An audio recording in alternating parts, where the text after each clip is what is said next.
It's finally time that you start a forever world. And if you've clicked on this video, you may have seen people talking about it before. You may have seen creators making videos about a forever world. Or you may have never heard of this concept, and in that case, forever world is basically one world that you create or already have, and then you just stick with that one instead of creating new worlds every time you feel like playing Minecraft. Now, why would you want to start a world like this, right? If you enjoy continuously doing a new world, by all means go ahead and continue doing that. But the fun thing about a forever world is that you can see your progress with building or your exploration or how much better you get at the game over time. It's so fun for me, for example, to be able to look back at where I started this world about a year ago and to look at how much I've grown in my building and making things look more put together, and just being able to also incorporate my community, for example, as a content creator in said world, and knowing that I can go back and look at what I've done. I think this is more fun the longer you've played this world. So if you have a lot of time to spend on the game, and if you go over many years, I think it'll be so cool to see what you've done with every update, for example, or just how you've decided to do things differently over time. One question that I often get about my forever world is, how do you keep playing the same world? How do you not get bored of it? How do you keep coming up with ideas? Well, the first thing is that it's important to know what you personally like about Minecraft. What do you love to do in the game? There's so many different things, right? A lot of people really enjoy the building aspect, as do I. That's one of my favorite things. Like, I'm literally the kind of girl that at this moment in time still has not defeated the Ender Dragon in her world, and it's been over a year, but I'm just having so much fun building different areas in my world, making things look more put together. You know, that's what I enjoy. So I'm not worried about the fact that I haven't defeated a dragon yet, you know. If you're more into exploring, right, you can try to see what is out there in your entire world. You can collect every block, every item. You can kill every mob if you want to. If you are a big fan of the game progression and you just like going from 0 to full netherite, having an elytra, being fully decked out, having all the best enchantments, you can try to focus on that, right? And if you feel like you've accomplished everything and that is the time you would start a new world, be okay with saying, okay, I'm going to leave everything behind in this area that I've worked in or lived in now, move thousands of blocks out with a boat by walking, whatever it is you want, and then starting over right there. And you can do the exact same thing that you would do in a new world, just in the same world. And then if you're ever feeling nostalgic, you can just go back to those coordinates if you've saved them somewhere. I recommend keeping like a little book on you, maybe a book and quill in your inventory to just write everything on, so that you can always go back to it when you want to. Other things that you could do within your world is achievement hunting, right? I don't think I've ever gotten every single achievement, but that is once again because I'm a builder, right? You could just try to get every single achievement in the game. If you're getting kind of bored of building or exploring or trying to get better gear, you could do that. And I think what really goes well together with if you are a builder, and even if you're not, is like lore. I personally haven't really figured out how I would incorporate lore into my actual world yet, but there's some people who, when they build, can come up with an entire concept of, like, for example, an abandoned village where new people are entering, and certain sections or buildings have specific meaning. There's specific stories behind them, specific stories behind certain villages, for example.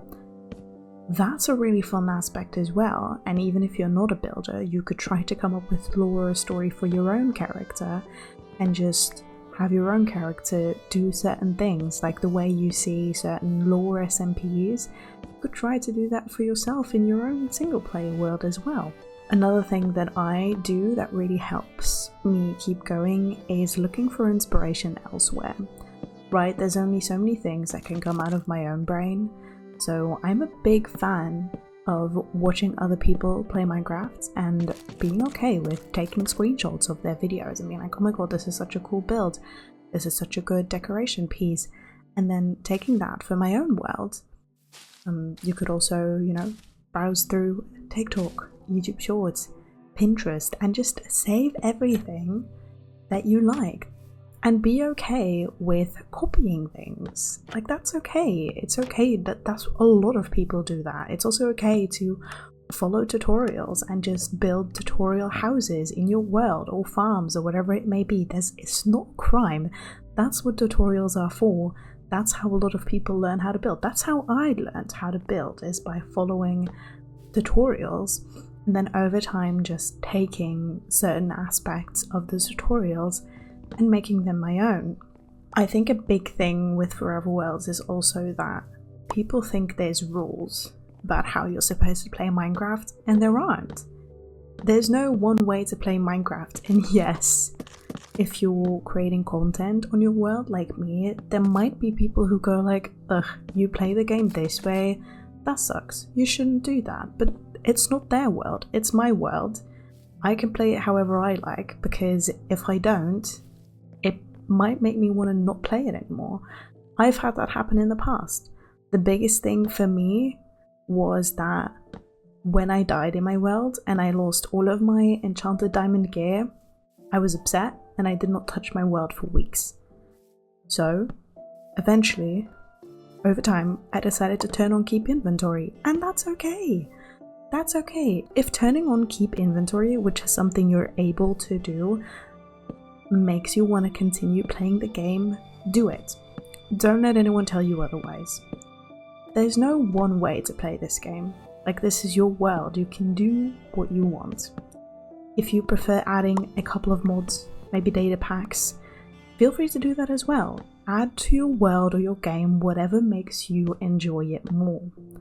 If you don't enjoy caving and you just want to play with Fulbright, heck, get Fulbright. Don't let anyone bother you about how you choose to play it.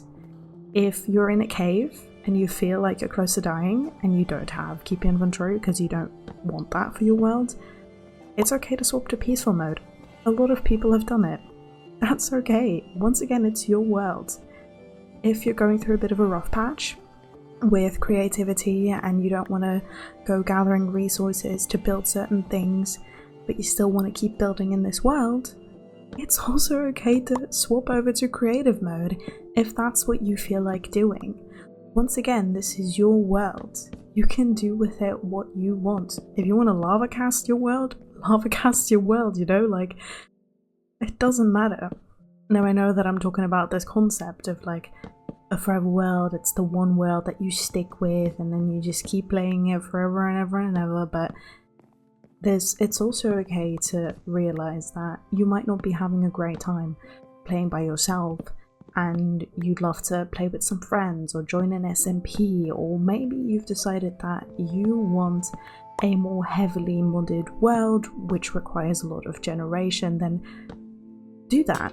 I do that as well. I have a separate modded world to try out modded content. I've had SMPs with friends that lasted like, you know, the 2 week, 3 week phase. But it's okay, it's fun. Those are fun moments. It's okay to do that as well. And it's also okay to realize that you don't always have the time to play this game, right? If you have a regular job or you're going to school, you don't always have the time or the energy to be opening up Minecraft and doing a bunch in there. If it's a bit dormant for a couple of months, that's okay. If it's dormant for a couple of years because you don't enjoy Minecraft anymore, that's okay too. But the idea of this world is that whenever you do feel like playing Minecraft again, you don't just boot up a new world, you go back to this one and you keep creating in that. And then it's just really fun to go back and have a little nostalgic moment of like, oh my gosh, last time I played Minecraft was, let's say, 3 years ago. And then you're able to open up that world and you go, oh my gosh, wow, I can't remember that I did this. This is so fun that this is where I was at. With that, if you play a world for a long time, I highly recommend making backups of your world at least every once in a while, like maybe every month. I'm a very forgetful person. I tend to forget. I know there's mods out there. I think I had a creator friend called Killim.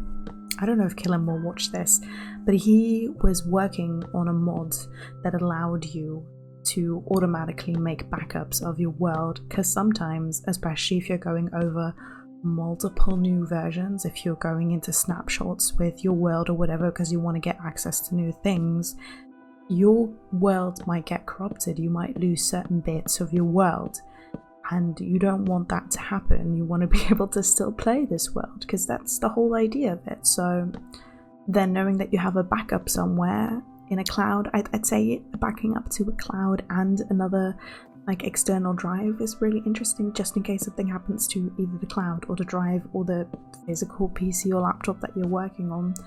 You always have an extra save somewhere. So yeah, I think backing up is a good idea, just in case. You never know. And yeah, I think that's kind of all I wanted to say with this video. Maybe you think this is absolute bogus. That's okay. If it's not your cup of tea, it's not your cup of tea. But maybe you got a little bit of inspiration from this and you thought, you know what? My current main world is going to be my forever world. Don't think that you need to start a new world, by the way, to have a forever world. If you already have a world that you've been playing on for a while, that can totally be your forever world. Why would you start again? The whole concept of it is that whatever you're working on is something that you can continue to go back to. If you watched this entirely, thank you so much. I appreciate your support. We recently hit 12,000 subscribers, which is mind-blowing to me, because I know that a lot of people came from like a couple of videos, and I'm just so grateful for the growth and for being able to do this. I love doing this, so I'm very happy to be here, and I hope that I can go back to the content grind that I was kind of on before, because it was a lot of fun to be able to live stream and do nearly daily shorts, and then also have the long form, because now it's a bit quiet, but I think I kind of needed it. Anywho, thank you for watching. Have a wonderful rest of your day, and hopefully I'll see you in the next one, and have fun with your forever world. Bye.